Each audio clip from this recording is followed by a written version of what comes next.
இங்கே பாருங்கள், நம்ம மாடி தோட்டத்தில் எனக்கு ரொம்ப இடைஞ்சலாக இருக்க செடியெல்லாம் நிறைய வெட்டி போட்டேன். இதில் ட்ராகன் பிளான்ட் பாருங்கள், எவ்வளோ கொத்து கொத்தாக வளர்ந்துருக்கு. இது பாருங்கள், எங்கிட்டு பார்த்தாலும் முள் கையில் கீச்சுது அப்படின்னு சொல்லிட்டு இதெல்லாம் வெட்டி போட்டேன். பாருங்கள், இவ்வளோ அடர்த்தியாக வருது. இது பாருங்கள், மண்ணிலே இல்லை, மழை பெய்யும். இப்படி வெட்டி போட்டதில் மழை பெய்யவும் வேறு பாருங்கள் எப்படி வேர் வந்திருக்குன்னு. இதில் இது தளைஞ்சு வேறு இருக்குது பாருங்கள். இங்கே ஒன்று நான் வெட்டி போட்டது எல்லாமே வேர் விட்டுருக்கு. இங்கே ஒன்று வந்திருக்கு பாருங்கள். நான் உள்ளே பார்த்தேன், நிறையா வெட்டி போட்டேன். இதற்கெல்லாம் நான் ஒரு பாட் ரெடி பண்ணி நட்டு வைக்கணும். வேர் வந்ததுனால வேஸ்ட் ஆக்கலாம் மாட்டேன். மழை பெஞ்சிக்கிட்டே இருக்குது பார்த்தீங்களா, அதனால் அதுவாக தானாக வேர் விட்டுருச்சு பாருங்கள்.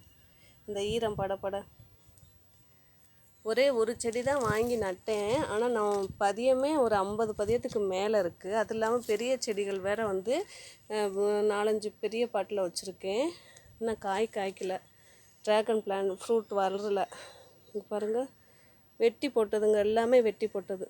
இது எவ்வளோ பெருசாக வெட்டி போட்டிருக்கேன் பாருங்கள்.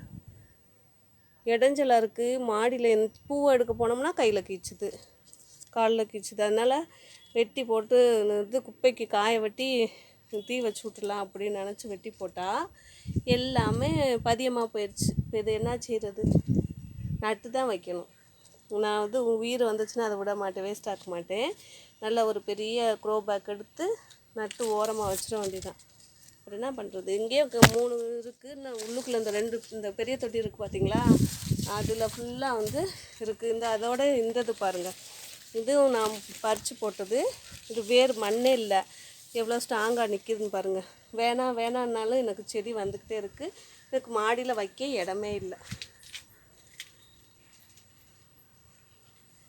ட்ராகன் பிளான்ட் யாருக்காவது வேணும்னா சொல்லுங்கங்க, நிறையா இருக்குது நம்மகிட்ட. தேங்க்யூங்க.